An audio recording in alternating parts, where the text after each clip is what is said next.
Welcome. Good evening.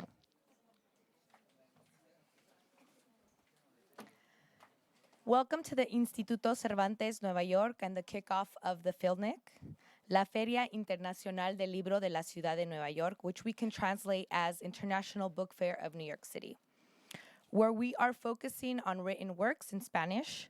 We are thrilled to hold this. I apologize. We are thrilled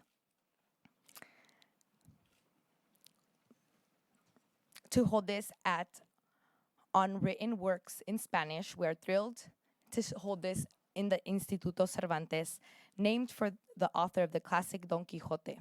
This is a very appropriate setting given the Instituto's promotion of the arts from Spain, Latin America, and Spanish speakers elsewhere.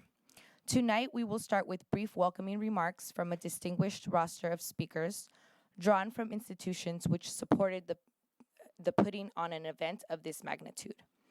First up, Mr. Jose Guerra Lopez, Director of Mexican Studies, Institute at CUNY, driver of the Filnyc Initiative. Jose, if you can please join us.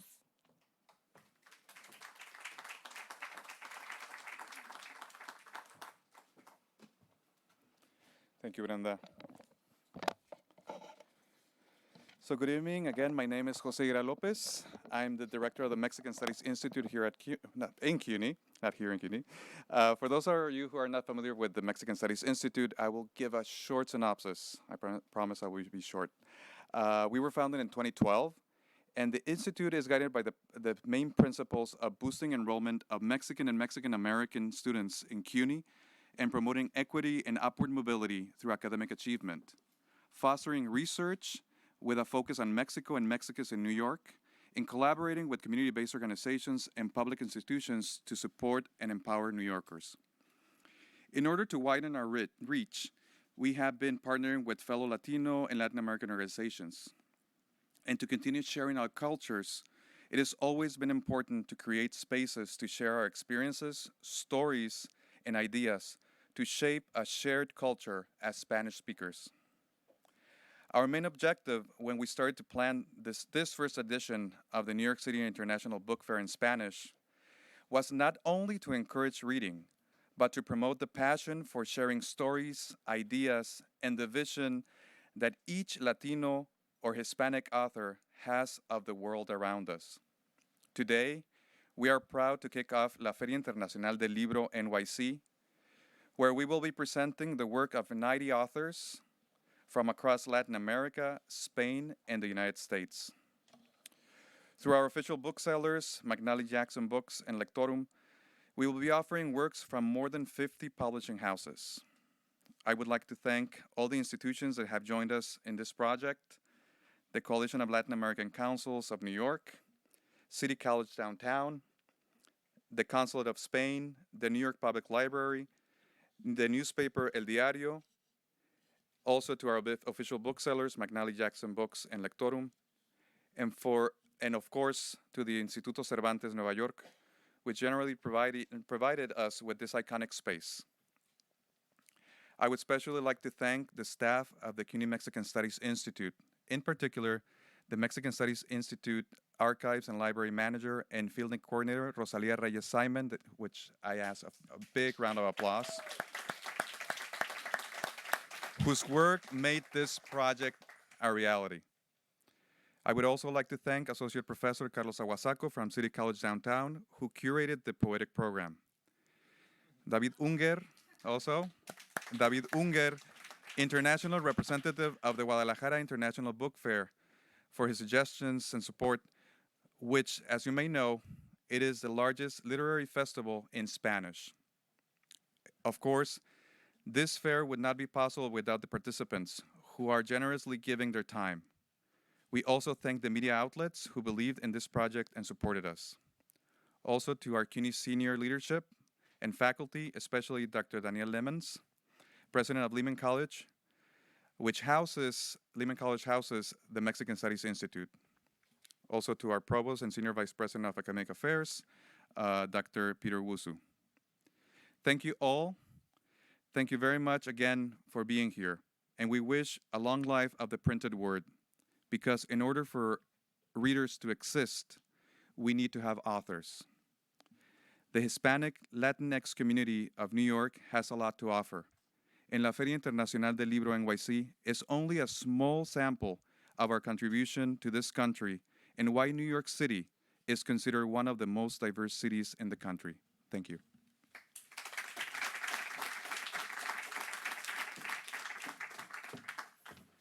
Thank you very much, Jose.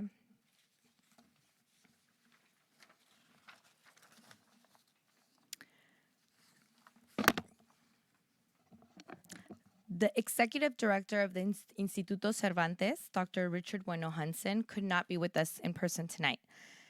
But however, we do have a taped message from him. If we could please play that. Hola, buenas tardes. Soy Richard Bueno Hansen. Me acabo de incorporar al centro como director y me gustaría darles la bienvenida a esta primera edición de la Feria Internacional del Libro de la Ciudad de Nueva York. I'd like to welcome you all to Instituto Cervantes at Amsterdam. It's a pleasure and an honor to be able to host this great event, which is in line with Instituto Cervantes' mission statement, which is the promotion of the Spanish language and culture of all the Spanish-speaking countries. So, as you know, it is your home as well as ours. So, the reason why I cannot be here, which is a bit frustrating, I have to admit, is because 6 months ago I was invited to present, to give a lecture at Harvard University, trying to promote the Spanish language, and I did. That's what I'm doing, and it's called The Future of the Spanish Language, which is an interesting thing to do, especially in these days when it is so difficult to explain to everybody and to portray all the great beauties of the language, the culture of every single Spanish-speaking country around the world. So I hope the event goes really well. I will be with you tomorrow, so we'll be able to discuss the different things, different aspects, and we'll be able to find ways to collaborate and to keep promoting the Spanish language and culture. Thank you very much. I hope the event is a great success.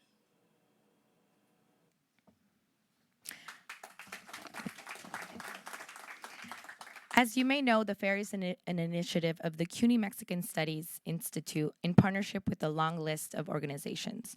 The CUNY Mexican Studies Institute is CUNY-wide, based at Lehman College in the Bronx, and we are privileged tonight to have with us the college president, Dr. Daniel Lemons. If you can please join us.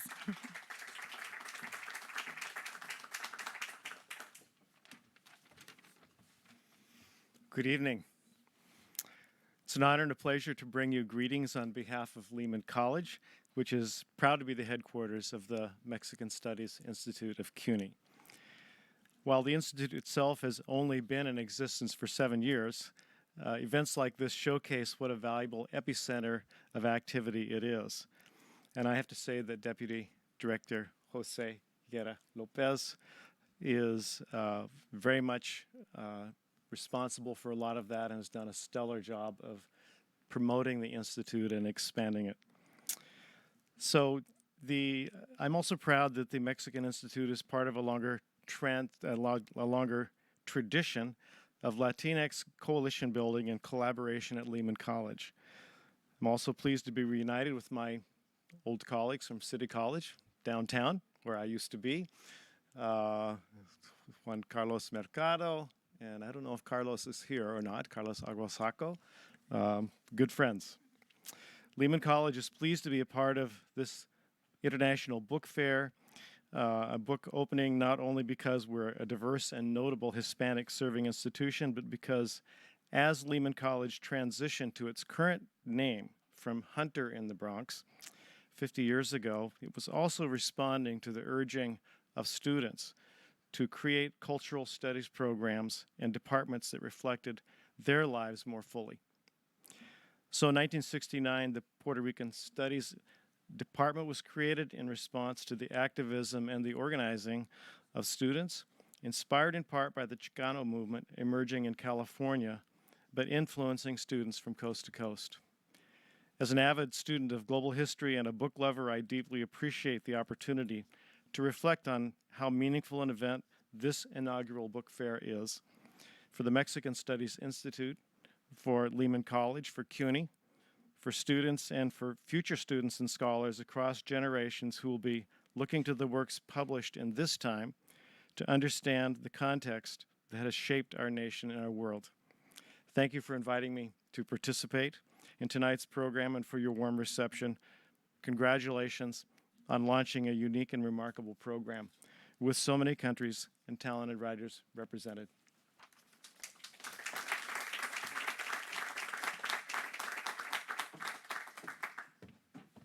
Thank you, Dr. Lemons. This book fair includes writers from throughout Latin America. In the diplomatic sphere, a reflection of this unity is the Coalition of Latin American Consuls of New York. Known in Spanish by initials CLACNY, we are honored to have with us Linda Machuca, Consul General of Ecuador, New York, and President of CLACNY. Ms. Consul, if you could please join us.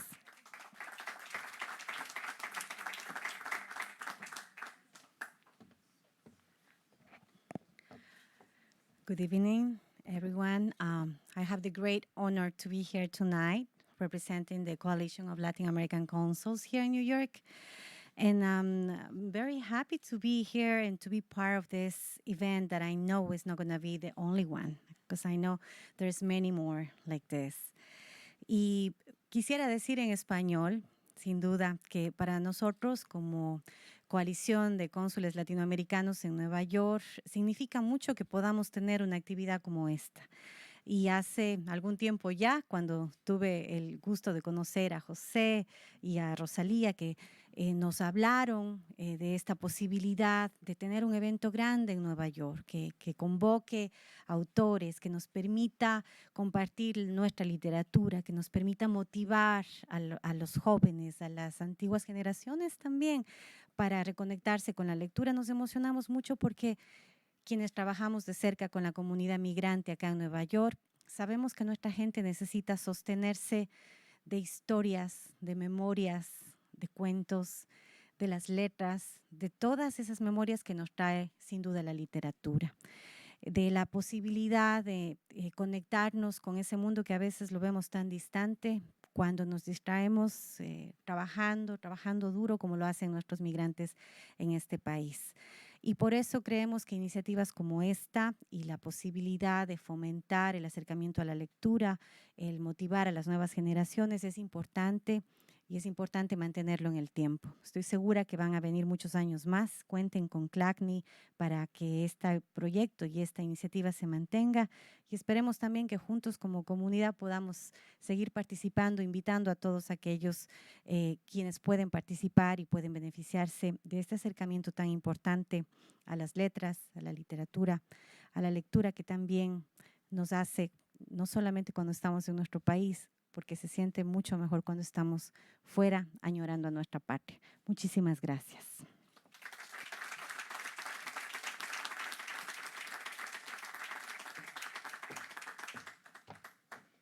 Thank you very much, Linda. We are honored tonight also to have the educator advisor of the Spanish consulate, Carmen Garcia Marquez. If you can also share some words with us.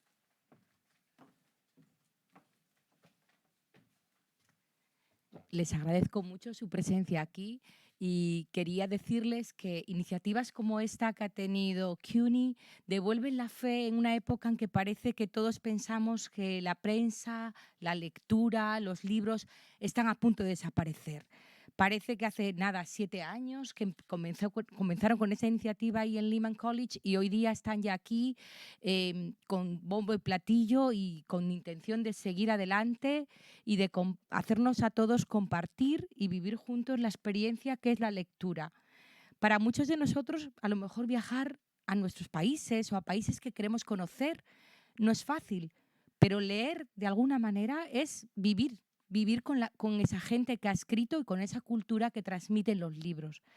Yo, en representación de la Oficina de Educación de la Embajada de España y del Consulado de España en Nueva York, les doy las gracias por estar aquí y por compartir esta iniciativa con nosotros y con todos los amantes del español en esta ciudad.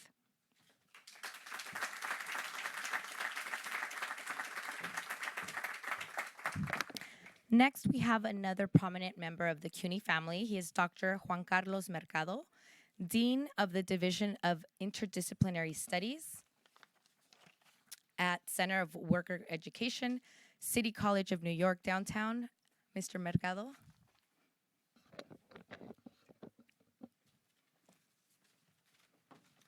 Ok, muchas gracias.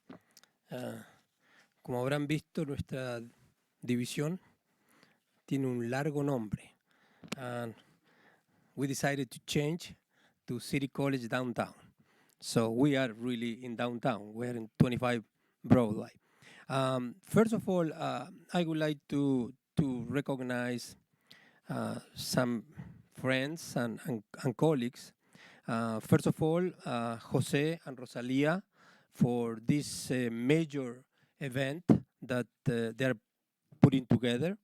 And also my colleague and friend, the president of Lehman College, who was my predecessor in City College Downtown. He was really the instrumental in putting together this amazing division. Also, I would like to say a few words about David Anger, because he really was a pioneer in this kind of fair many years ago and continue his work in the Feria de Guadalajara. We have several conversations about this particular fair, and then Jose and Rosalia came on board and said, we are going to do it. And honestly, I didn't believe that. And I think that David probably didn't believe either, but here it is, and it's really, really amazing. And also, I would like to say thank you to Instituto Cervantes that always opened the door to this kind of initiative. As a city college, we organize 3 or 4 events per year. The International Poetry Festival, curated by Carlos Aguasaco, the International Film Festival, and also the International Academic Conference that we organize every year with the University of Alcalá, the Instituto Cervantes, and City College. So they always said, we are here, it's open, and you can do whatever you want. I don't know if she's here, but I would like to recognize Soledad Lopez, who is really an amazing person, always has been helping us. And again, Rosalia and Jose, congratulations. I think that this is really amazing, and I hope that next year we're going to celebrate the second one. Thank you. Thank you, Dr. Mercado. In a reflection of the multicultural nature of our city, the New York Public Library strives to serve diversity communities which speak a multiplicity of languages. To bring readers closer to this institution, the library has outreach services. So we are happy to have with us tonight also Adriana Blancourt Hayward. If you could please join us to the podium and share some words as well.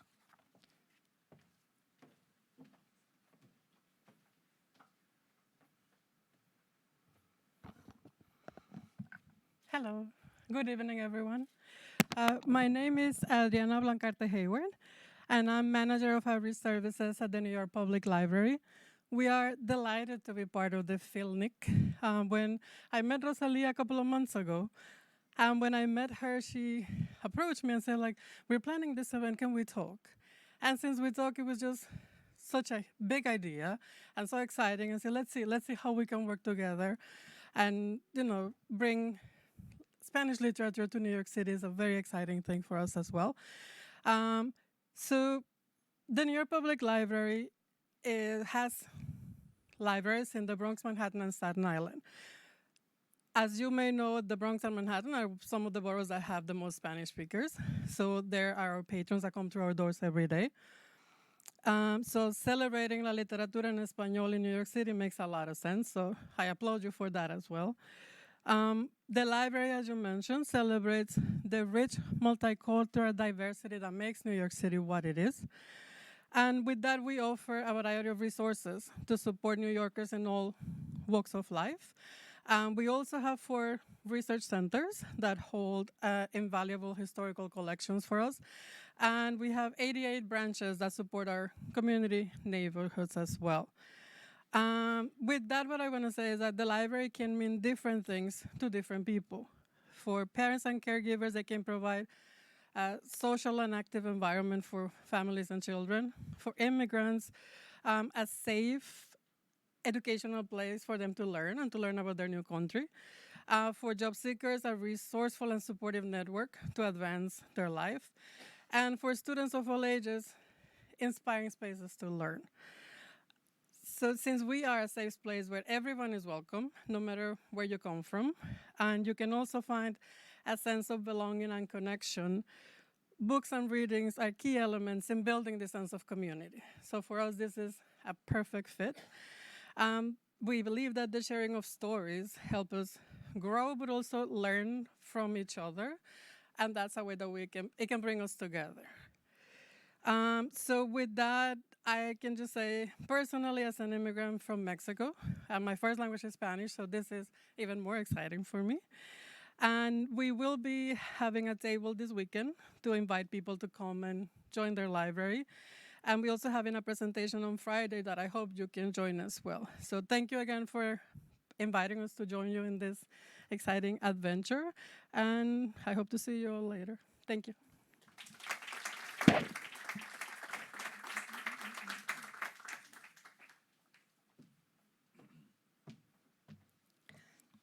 Gracias, Adriana. Also, we have with us Mr. Rafael Cores, editorial vice president of El Diario, New York's largest Spanish language newspaper. El Diario was a big part of our publicizing the event and making sure that everyone knows about the event, and hopefully we have a full house this weekend. Thank you, everyone. Good evening. I'm going to tell you a short story in 3 minutes, I think. In 1918, so exactly 101 years ago, the weekly newspaper La Prensa was acquired by José Camprubí. José Camprubí was a successful Catalan Puerto Rican or Boricua Catalan, I don't know how to say it, civil engineer that was in the market here in New York to buy a Spanish language newspaper, which he hoped, and I quote here, would promote better relations between the United States and Latin America while, and here is the best part, while also improving the cultural image of New York City's Hispanics. Camprubí immediately turned La Prensa into a daily. It used to be a weekly, and ran it the rest of his life until his death in 1942. Then his wife and daughters took control of La Prensa, and La Prensa became the first US daily newspaper in the country run by women, not in any language. Later, La Prensa merged with El Diario in 1963, becoming El Diario La Prensa, which is the noun that probably you all have learned the name of our paper. By now, you're thinking, why is this guy telling us the history of El Diario, right? Well, José Camprubí might be the most important person in the history of El Diario, but also his younger sister was Zenobia Camprubí.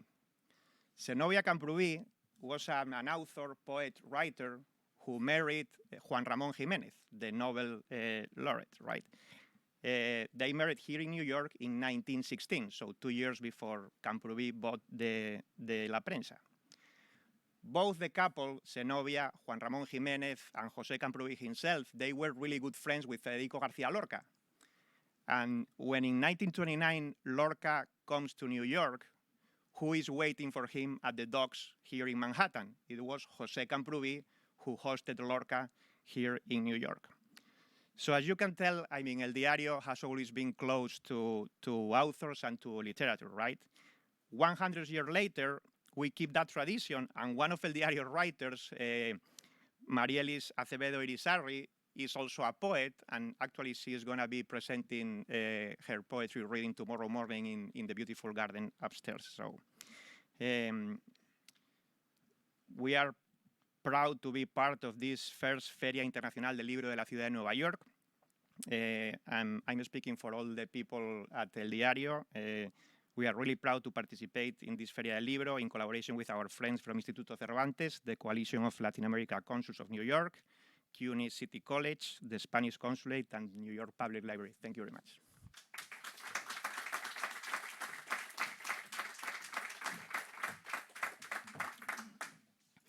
The Filnyc also includes a photographic exhibition about the Spanish author León Felipe. I would like to ask the curator Alberto Martín Marquez to invite you all to visit this exhibition. Alberto, please. Yeah.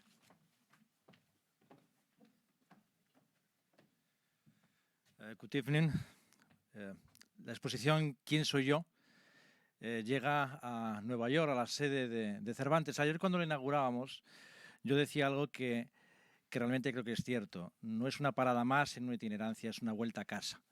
Porque León Felipe, como ustedes saben, vivió entre 1923 y 1930 en Nueva York, una ciudad que siempre llevó mucho en el corazón. También estaba en ese grupo de amigos en el muelle esperando en 1929 a su gran amigo Federico García Lorca. Y juntos cuentan que recorrían los clubes de jazz, Harlem, o se juntaban en la casa de algún español, como cuenta Concha Espina, mientras Lorca tocaba el piano y León Felipe recitaba sus poemas. Esta exposición, que nace en 2018, el año pasado, por la colaboración de 3 instituciones, Acción Cultural Española, el Instituto Cervantes y la Fundación León Felipe, y que ha iniciado este año de 2019 un periplo, una itinerancia internacional. El primer sitio fue Praga, después Varsovia, Cracovia, llegamos ahora a Nueva York. Aquí estará hasta, creo que recordar, las primeras semanas de octubre, y después viajará hasta Chicago ya hasta mediados del mes de enero. León Felipe era un viajero empedernido, o sea, que estaría muy contento de que tanto su trayectoria vital como su poesía siguiera viajando. Por las características de la exposición, originalmente la exposición es una exposición muy grande, es una exposición que lleva 5 capítulos y además un recorrido a través de su intensísima vida. Yo les invito a que descubran la vida de León Felipe porque es cinematográfica 100%. Él fue un amante del cine, además le llegó a obsesionar la idea del cine. Yo creo que no se dio cuenta de que él mismo podía llevar su historia al cine porque hubiera sido apasionante y seguro que muy comercial. Y yo les invito a que descubran o que aporten una respuesta a ese ¿quién soy yo?, a ese who am I?, y a ver si entre todos somos capaces de encontrar una pequeña respuesta a esa gran cuestión. Muchísimas gracias.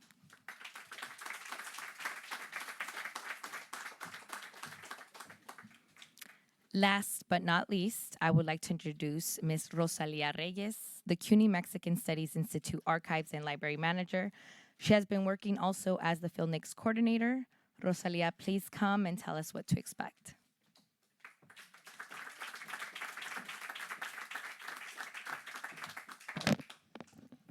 Hi. Good evening.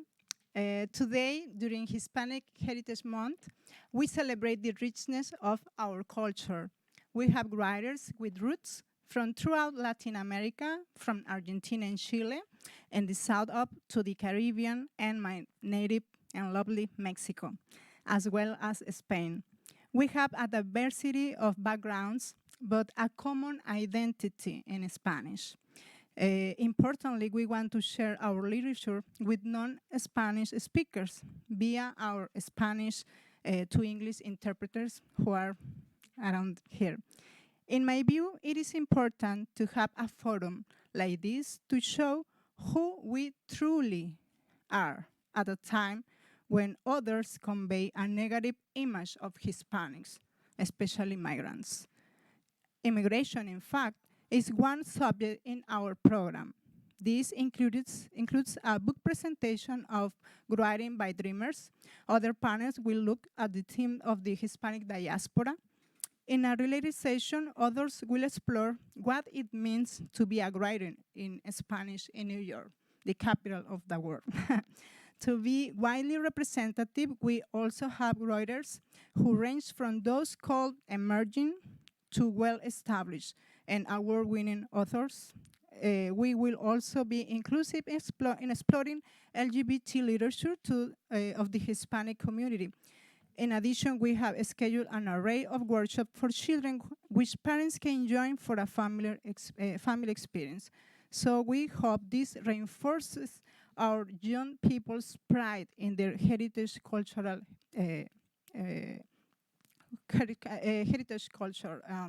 Also, I could go on, but I hope I have offered you just a taste of the extraordinary scope of this fair. So, que la disfruten y que vivan los libros. Thank you.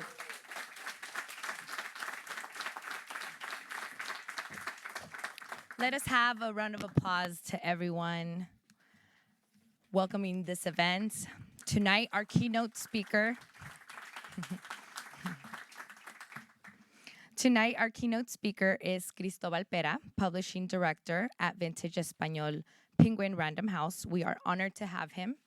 He has a finger on the pulse of the contemporary and modern book publishing in Spanish. For many years, he edited the works of the Colombian author and Nobel Literature Laureate, Gabriel Garcia Marquez, who is famed for his novels, including his masterpiece, 100 Years of Solitude, and for his prolific journalistic career. We are fortunate to have Dr. Pera presenting the book El Escandalo del Siglo, Textos en Prensa y Revistas 1950 a 1984, which explores the newspaper and magazine writing of Garcia Marquez from 1950 to 1984. Leading off the discussion is the Guatemalan writer David Unger, who is also the international representative of the Guadalajara International Book Fair. The presentation will be followed by an opportunity for audience members to question Cristobal in a Q&A session. Let's welcome Cristobal Pera and David Unger with a round of applause.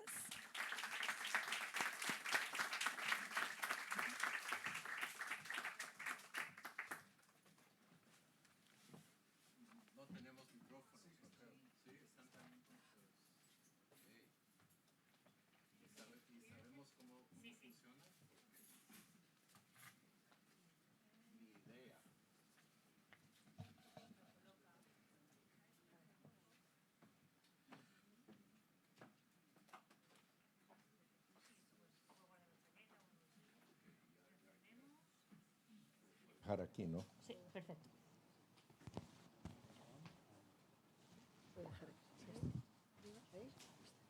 Perfecto.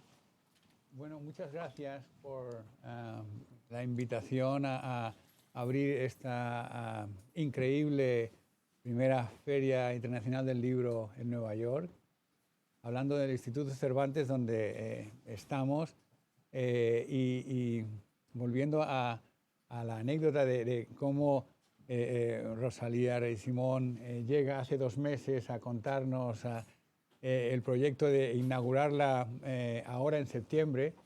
Tengo que decir que me pareció una idea quijotesca, la verdad. No parecía realista, sabiendo cómo funcionan las cosas. Pero que estemos aquí hoy y con las expectativas, me parece es una hazaña increíble. Muchísimas gracias también al Instituto Jaime Lucero, por supuesto, a todas las instituciones, New York Library, Instituto Cervantes, los consulados, la coalición de consulados, José, mil gracias a todos, la verdad. Okay. Good evening.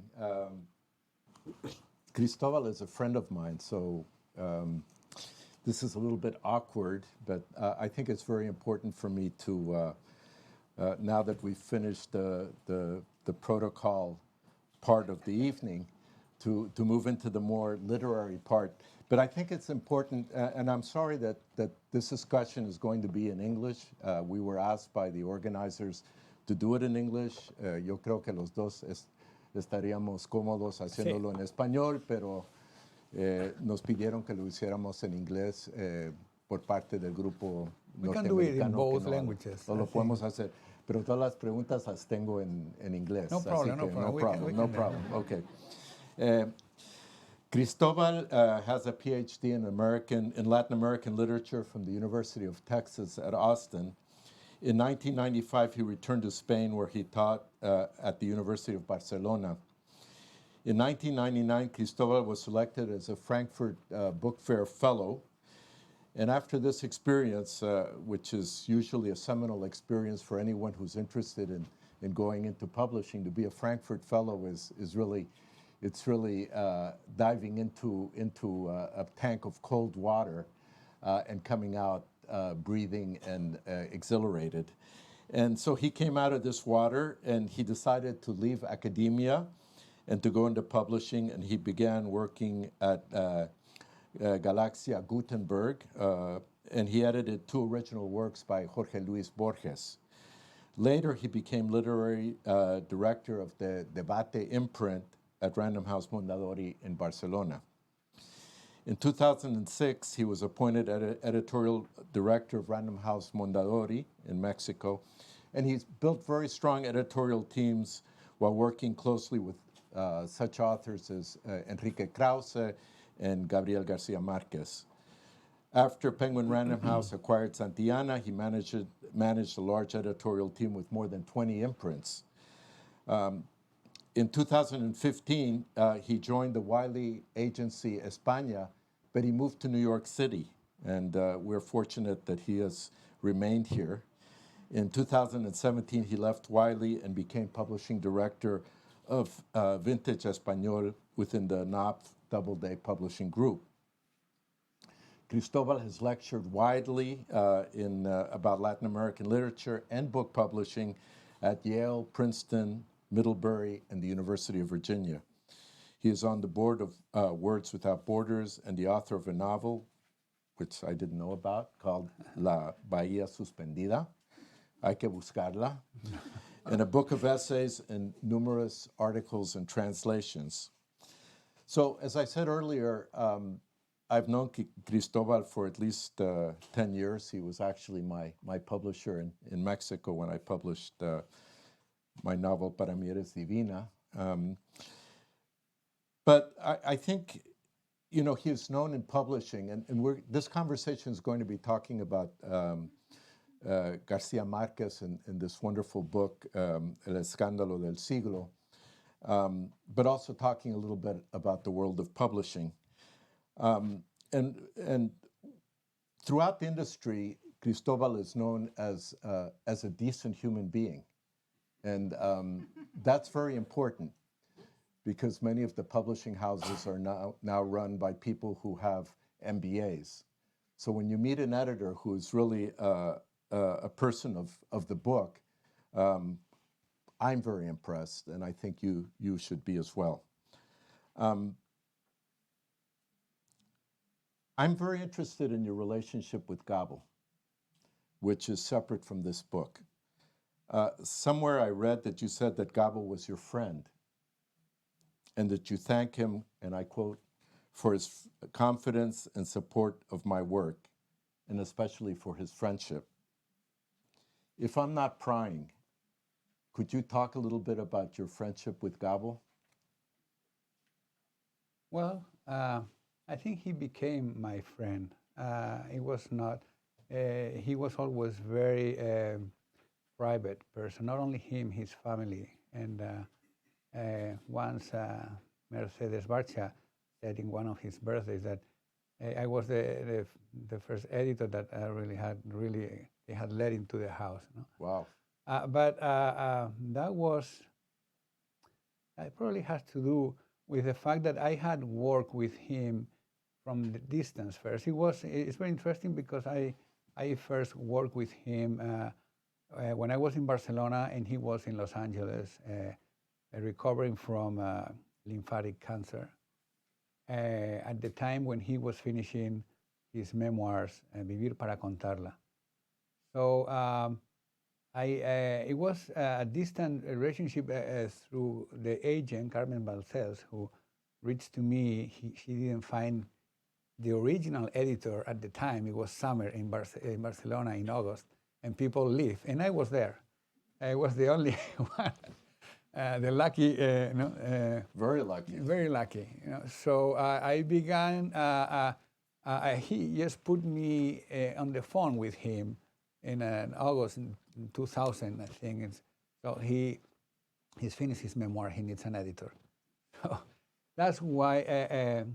And I was not his friend. I was an editor, and that relationship through the work we did.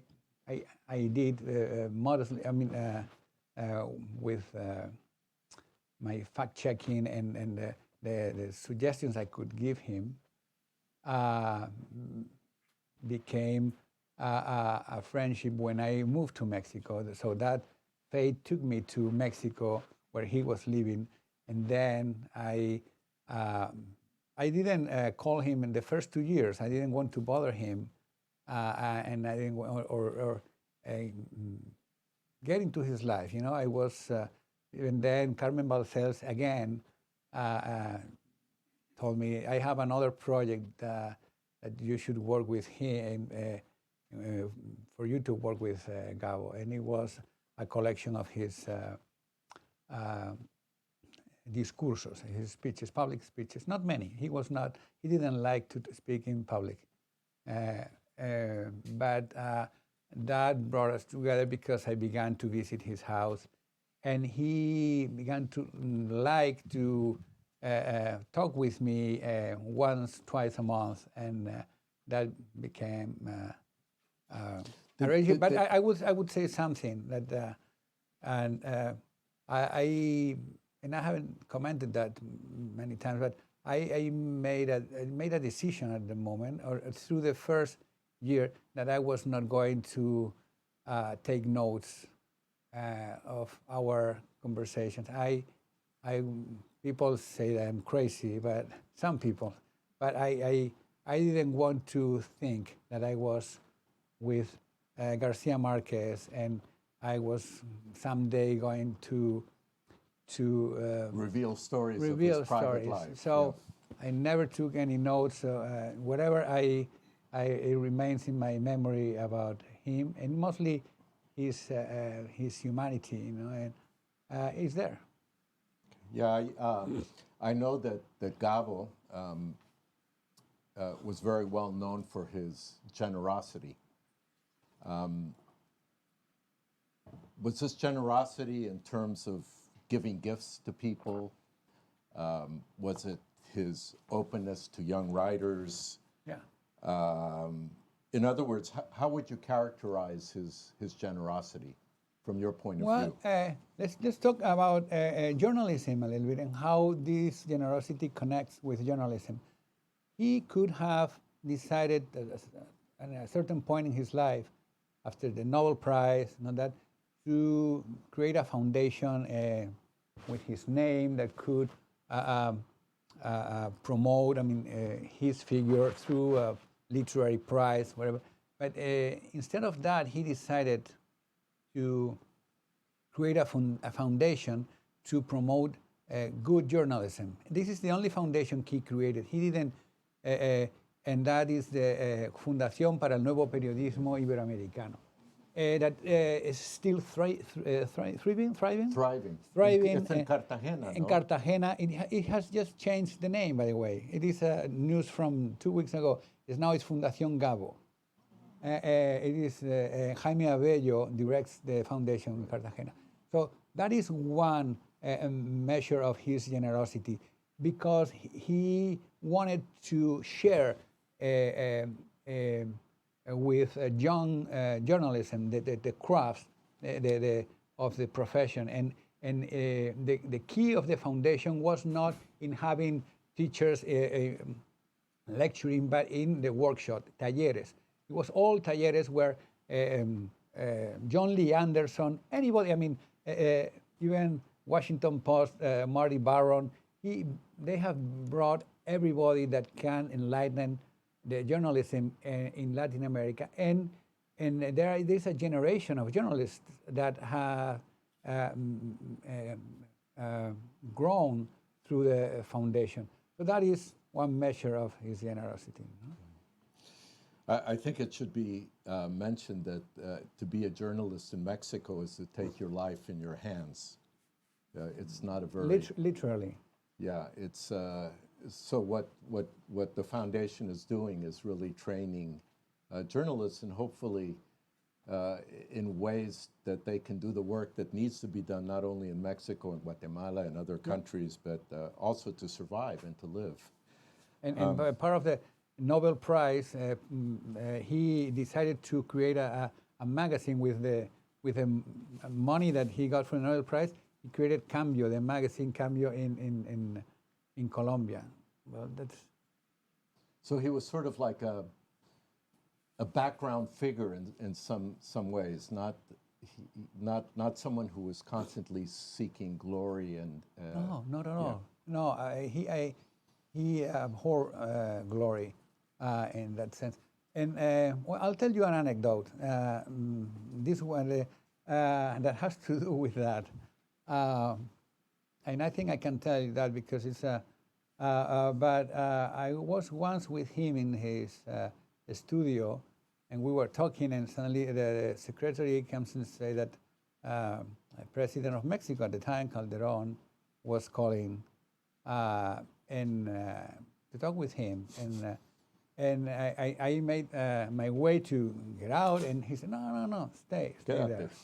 Get up, you know. So he began to talk with him, and I could hear the conversation. And the point is that they were inaugurating, and you know that very well, they were inaugurating the Centro Garcia Marquez in Bogotá, which is an amazing cultural center founded by the Fondo de Cultura Económica. It's beautiful. Beautiful. And Calderon and the president of, at the time of in Colombia, Uribe, they wanted, of course, him to be there with them. And he said, no, thank you, I'm not going. If you want, maybe I'll write something for you. He never did it. And so I saw him treating, president like very respectfully, but saying, thank you, but I'm not doing this. I'm not interested. I'm not interested. Huh? And when he hung up, he talked to me and he said, well, he doesn't realize that if I'm going also, les robo el show, he said. I'll steal the show. So, and he was completely right. That was true. I mean, and he was making them a favor in a way, because they were going to be completely shunned, overshadowed, you know. So I'll share that with you. I'm going to get more out of you. So this book that we're presenting just is coming out, I think, this month. In English. It came already in English, and I'm going to show you the English edition that came out already, and it's the Scandal of the Century. But it was just published now. No. A it year has been ago? published in May.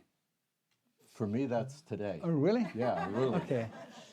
Now you see the difference between a writer and a publisher. A publisher is very conscious of what happens month to month. So this book collects, is a compilation of 50 of Gabo's journalistic pieces that were written over 44 years. And I read the book and enjoyed it very, very much. Many people, I don't know if those of you who are in the audience, because you're more literary and more knowledgeable, but many people think that Gabo was just a novelist. And they don't know that he was first and foremost a journalist. And he considered, and I'm quoting here, journalism the best job in the world. Do you think he really believed that? Absolutely. Absolutely. I don't have any doubt about that. Literature was his call, but he found in journalism very soon a way of life first, a way to get out of law school, where he suffered, and go back to his Caribbean coast, Cartagena, and a training, a place where he could rehearse and he could train his storytelling skills. That was the most important thing for him, to tell stories. And that's why he repeated all his life that he once even said that he wanted to be remembered. It was a little boutade, no? But not for the Nobel Prize, but for the newspaper work that he did in his life. So I'm going to say this, even though my wife, who's here, said I shouldn't say it. After reading this book, personally, and I don't want to discuss it because it's my personal feeling, I think he's a greater journalist than he is a novelist. Wow. And He would be proud, anyway. And yeah, he wouldn't dispute that. I read these gems because that's what I think they are. At times I was almost trembling because I felt that they were so well written and so lacking in artifice, you know, just storytelling based on reality. And I think that in your introduction you say that Gabo was a natural storyteller, and those of us who have read his novels know that. But you also say, whose seams of reality are stretched by his unstoppable narrative impulse. And I thought that was a beautiful way to characterize his writing. Yeah. I think I spent years selecting these 50 pieces, and I began doing it when he was still alive, and he knew about the project, and but he let me do my job as editor. And I was thinking how what should be the criterion to do this selection, because there are other some other selections. The Gabo Periodista book. Should we pick pieces that have to do with historical events that he witnessed, or should we display the different journalistic styles or chronologically follow? And then I thought, and I shared that with Carmen Balcer, I think I'm gonna pick one by one pieces that any reader of his fiction would love to read, that they will find in those pieces that narrative impulse, even though they are based on reality, of course, because it's supposed to be journalism, although sometimes you can tell that he's veering out and doing and trying to go into literature. Right. But that was the criterion. So I am glad that you feel that, and when you say that about his this book and fiction, it makes sense, because this is where the seed of his literature was, and he was very aware of that. Gabo says that, and I quote, Latin American and Caribbean writers have to admit, hands on heart, that reality is a better writer than we are. And I know that Gabo could be a little bit disingenuous. I'm not the first person to feel that. But he said that after, quote, inventing the curse of the Buendias, of having one of them born with a pig's tail, he received several letters from readers who claimed they either had been born with a pig's tail or knew someone who had. So I'm curious to know if you think that his development of magical realism was based on his observation that reality in itself was magical. Yeah, there is a piece here that is amazing, The Strange Idolatry of La Sierpe, where is the answer to this. I don't know, do you remember this piece about this strange place in a forgotten part of Colombia? Yes. Where someone has found the image of a virgin in an old. This was a reportage, and you can read this as magical realism, completely Right. from first to last word of this reportage. So he always claimed, half jokingly, that many of the things that people read in 100 Years of Solitude were, for him, real things that happened in Macondo, in Aracataca. Right. And so he played with that. There are many instances where you can find glimpses of that magical world in his journalism.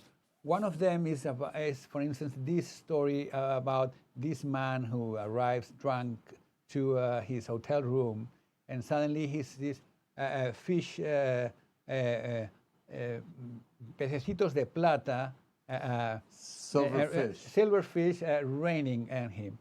Well, that is based on a true story, and if you go and Google this and to try to find out, there are sometimes that there are fish, little fish raining because they have been it's Carried crazy up and then dropping off. and drop it off. So, and of course the silver fish are very important also in 100 Years of Cien Años Solitude. de Soledad. 100 Years of Soledad, no?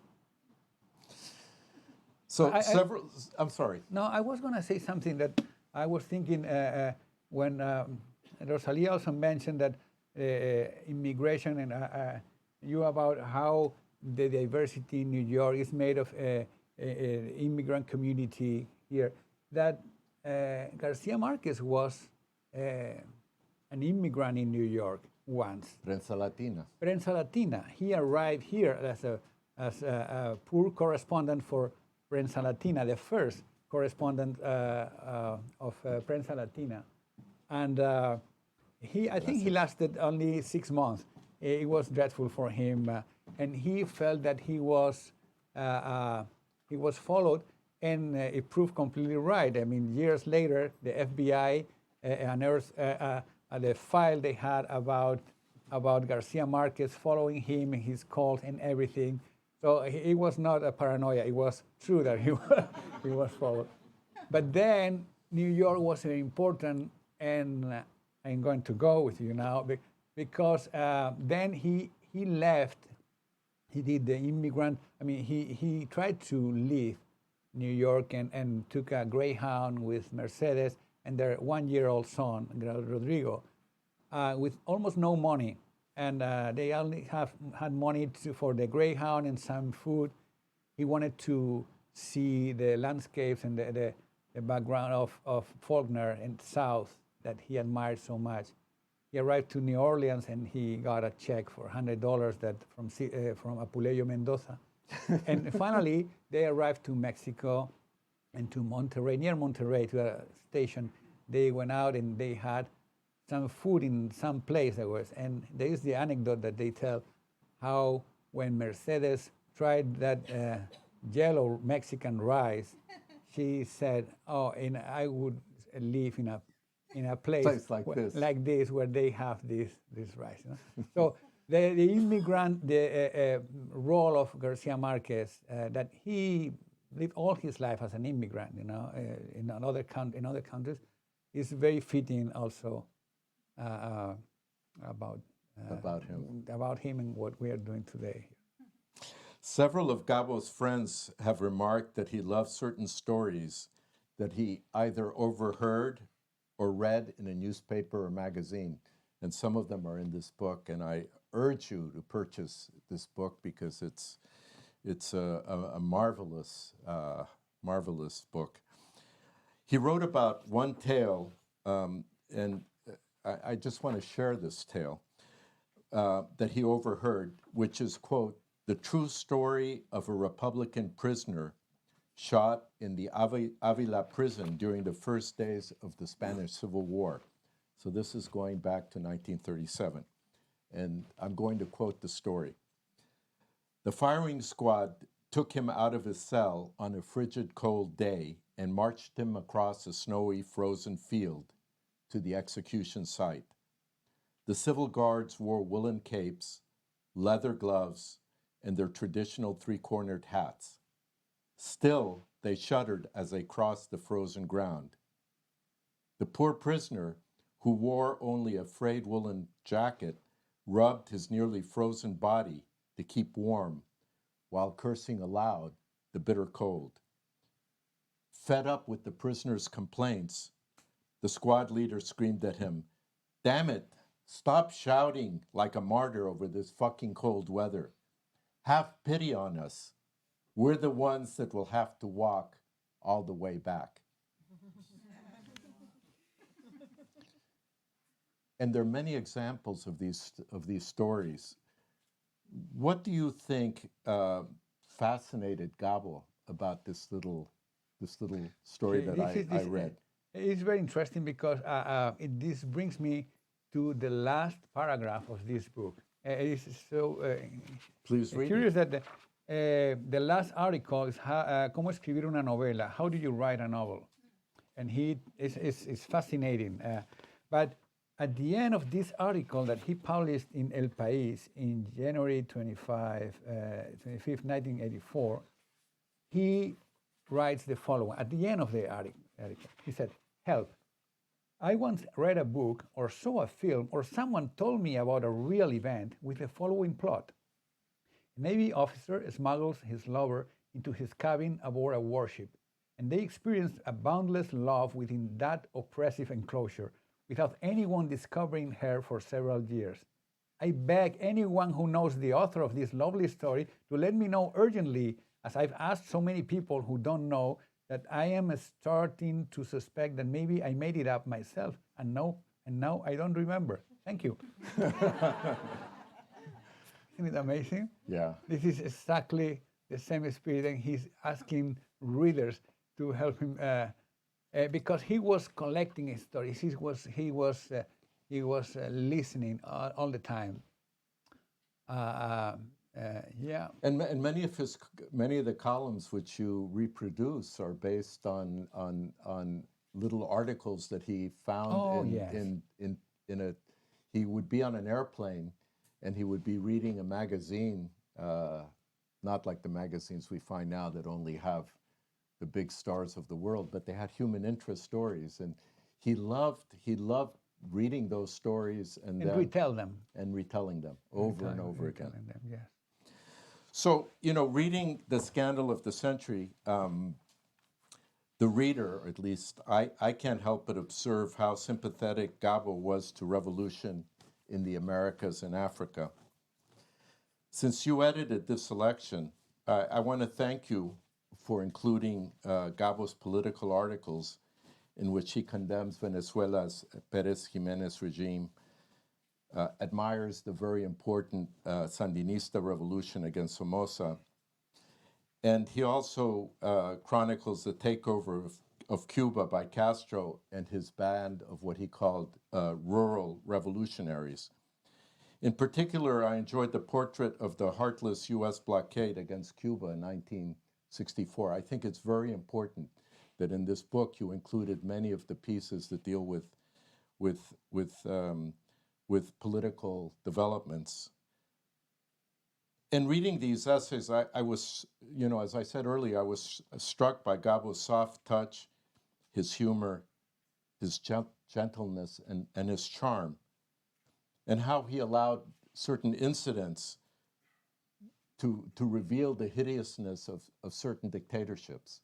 And I think that's what makes some of these articles really powerful. But I was, and this is something from his real life, disturbed by his continued support of Castro. You spoke earlier about his relationship with Uribe and Calderón, but his relationship with Castro was somewhat different. And I think he was criticized very strongly for that because he continued to hobnob with Fidel. Many people who left Cuba in the 1950s would say that they knew from the 1950s that Fidel was not a Democrat. But did you ever discuss politics with Gabo? Did you ever venture on that thin ice with him? Not really. I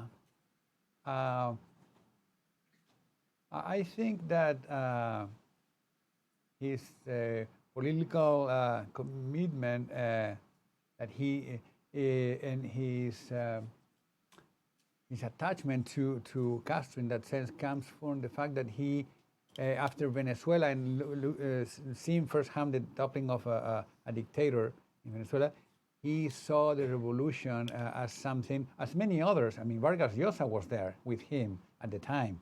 And Eberto Padilla and many other people. Many others. But the friendship that, or not, I don't know if friendship, but that he had with Castro, the fact that he worked with Prensa Latina, his sense of loyalty, maybe this is my interpretation, took him to that extent, you know, to keep supporting him. I think that he was fascinated by power. It's not, I mean, it's obvious he was. And in this book, again, let's go back to the book, the first article that you have there, very young, and he's still trying, full of young, very early rhetoric. Enthusiasm. Is an article about the barber of a president in Colombia. And I don't know if you, when you read the El Barbero del Presidente, I think is the title, no? And he is fascinated by someone, he shifts the focus. Instead of the president, he goes back to the fact that someone every morning shaves him. This guy has a weapon, a razor, and a razor in the neck of the president. And he writes an article about that, and it's fantastic, but it tells you how he was fascinated by power. Later, Torrijos, and he went back to Clinton, and all of them paid, when he got the Nobel Prize. They paid homage to him. They paid homage to him. It's also true that he felt at a certain point in his life, and I think he was very terco in that sense. He didn't want to... Stubborn. He didn't want to go back and give the reasons to the critics, but he was trying to become a mediator and use his influence with Castro to break deals. And that's why Clinton called him, and he went to Washington to mediate it. To mediate in the Cuban blockade, etc. So yeah, it is a controversial and difficult part for many people, and yeah, it's true. The story of the barber made me think of a very great short story written by a Colombian. Some of you would know it. It's Espuma Nada Más, I think it's called. Has anyone read it? It's by Jorge Teller, or Tessier, and it's about a man who goes to see a barber, and the barber belongs to the other party, the opposing party, in the Colorados y los Blancos. And this man is sitting there, and he's at any moment he feels that his throat could be slit because he knows that the barber belongs to the opposing party. And at the end of this shave, he says to him, I thought that you would slit my throat. And the barber says, this is my trade. This is my skill. And I'm here as a barber, not as an opponent of your regime. It's kind of interesting. Interesting, yes. So I want to conclude, and then I want to open up the questions to all of you. Going back to you as an editor. Toni Morrison, our great American Nobel Prize in Literature, who died weeks back, was a longtime editor at Doubleday. After publishing her own novels, The Bluest Eye and Sula, Morrison stressed the importance of editors alongside writers as the publishing industry transitioned into an era of corporate ownership and relentless demands for growth. So the question's going to your role as literary man and editor. So this is what Toni Morrison says. She says, writers today are regarded as toys. Editors are now judged by the profitability of what they acquired rather than by what they acquire or the way they acquire it. Acceptance of the givenness of the marketplace keeps us in ignorance. We are in an adversary relationship with publishers. So my question is, do you feel that way as well? That your day job as an editor forces you to abandon your writers for the sake of the corporation? No. It is very interesting. It's a good question, and I'm going to be very honest as always. I don't feel like that at all. And maybe I'm lucky to be in the company I am. But I understand that these concerns, and this is still a concern in some places where it comes from a time when marketing was taking over the editorial houses, and the books were decided mostly or in a great degree by sales. This is going to happen always. The tension between making money because it's a business and publishing quality books, quality fiction. And there is room for everybody. I think the key point here is the crisis that the book world lived in around 2006, 8, when the digital threat arrived, and with Amazon, okay. And No, I don't know if you remember. I know you remember that there was a time around that when the prediction was that the digital book was gonna become, the main source of reading. 50% of the books. It was growing 20, 25, 30% of the books were sales were, and Amazon's role was bigger and bigger.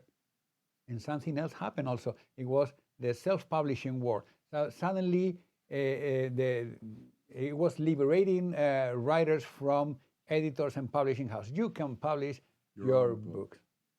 Well, this has not happened. Print books are selling more now than before. This year, they grew 3%, I think, the print book, and ebooks went down 2 or 3%. Yes, and more than that. Audiobooks going up, etc. But I'm going to go back to the role of the editors. The fact that many people thought I can publish my book in the Amazon everywhere because self-publishing and digital has freed me from this, and they didn't realize how editors have an important role in publishing companies by trying to make books better, by bringing you a curated selection, by making your the ocean of publishing, where so many people have a manuscript in their to make something that is manageable for readers, no? So, and yeah, really a good editor should try to make a book better, and not to twist and turn the work of an author, but just to help him find the best book, voice. His best voice. Okay. So I have to open it up. I've been told, even though the protocol ran over, our discussion has been shortened a little bit. But I'd like you to have an opportunity to ask Cristobal some questions, and please don't be shy. No, but please, not only me, you too. Okay. You too. You can ask me. I think there's a microphone there. I lost my microphone. Hi, can you hear me? Yes. As an editor, of course, you're very familiar with attributes of style. And as a lifelong journalist, when looking back at older pieces, I see how certain attributes have changed in my writing. When you look at Gabo's writing from early on to later, did any of his attributes of style change? Were there any new approaches? Did he use different languages? Were his paragraphs longer, shorter? That's interesting. I think the difference is very noticeable, especially in the early pieces when he was writing in Cartagena, in Barranquilla, and then back in Bogota. He was experimenting rhetorical, and sometimes you can tell that his use of adjectives or his constructions are a little bit too pretentious, could be the word, and you can see the evolution towards a greater simplicity. And definitely, you can see that. You know, I would just add, Carlos Francis here, he's a great Latin American writer from Chile. No. He writes a column for El Mercurio. So part of the issue with this, some of the pieces included, is that you're limited by the amount of words that you can write in your column. So many of the pieces are of a particular length. And that also is a challenge, isn't Well, it? he has an article. He has one piece about Scandal. that. Oh my no, God. No. Before the scandal, he has a piece about writing an article. He because one of the things that are very interesting is that he goes to Europe as a correspondent in 50. I think it was in 1950. Fleeing from Colombia, in fact, El Espectador pays him to go because he wrote the famous the story of the shipwrecked man, and he was he was revealing that the Colombian army was responsible because they were smuggling goods from the USA, and the boat listed, and the explanation that they gave was that there was a storm. There was never a storm. So Garcia Marquez was guilty of that, and we're going after him. They sent him. But this only to tell you that when he goes to Europe, he tries to explain Europe in many through Colombia and through his experience. He's talking to the readers there, and there is this piece. Let me see if I find it, because it's a topic for a topical piece. In fact, it's the second piece, and where he begins like this. Let me tell you. There are those who turn the lack of a topic into a topic for a journalistic piece. The choice is absurd in a world like ours, where things of incalculable interest are happening. Someone who thinks of sitting down to write about nothing need only flip casually through the day's newspaper to make the initial problem turn into the exact opposite. How to know which topic to choose out of the many on offer. So he keeps going, and he writes the piece about how to write a piece. And then starting is the difficult part. We begin then, now without cigarettes, without matches, to find a topic. We write a first sentence. There are those who turn the lack of topic into a topic for a journalistic piece. The choice is absurd, but also, so this is... He does it. He does it, yeah. So, is there another question?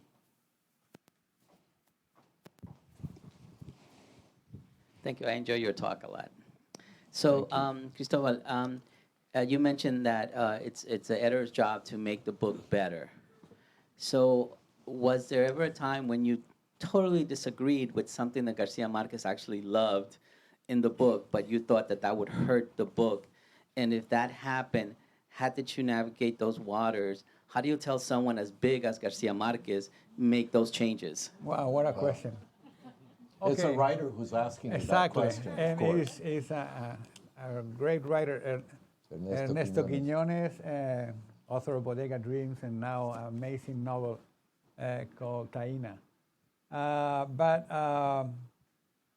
Okay, I'll tell you something. When I had this experience working as editor with Garcia Marquez with his memoirs, first of all, I thought I was lucky that it was not a novel, because what could I do with a novel, Garcia?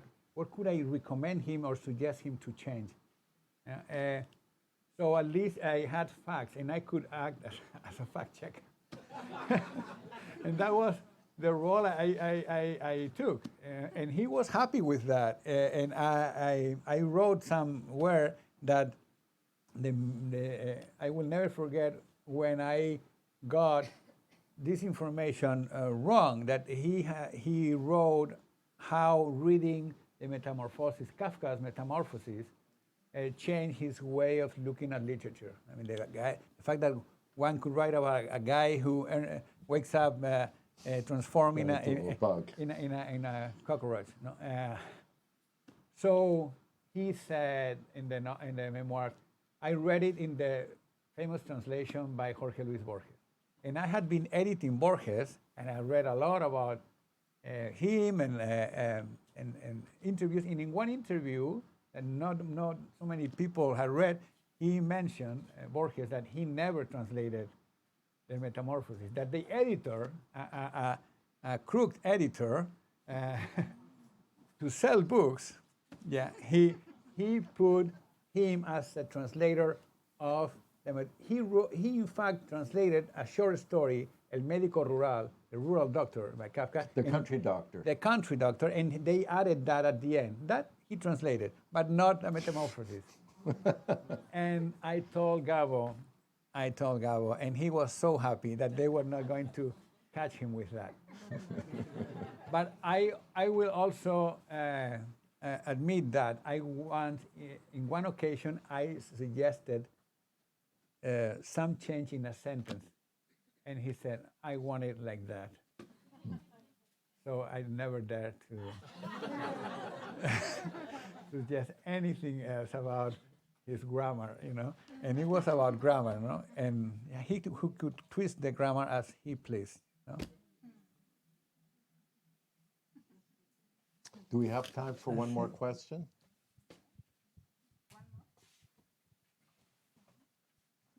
It's hard to see. Well, if there's not another person that would like to add a question, Cristobal is going to be signing books. No, I'm not. Am I? Yeah. No. Sí o no? Yes, you are. I know he told me I'm not anything. inventing that. Okay. No, He doesn't want to sign books, right?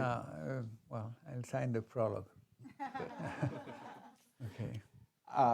I'd like, on behalf of the Instituto Cervantes and the New York Book Fair, I want to thank Cristobal for taking the time to be with us and to share his knowledge of Gabriel Garcia Marquez with us.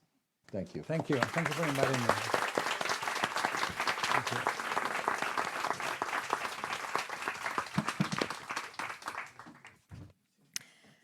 Thank you, Cristobal and David. Now we will have the official ribbon cutting ceremony at the art gallery, followed by a reception in the garden. Please join us, and thank you all for coming and making this event so special. Thank you.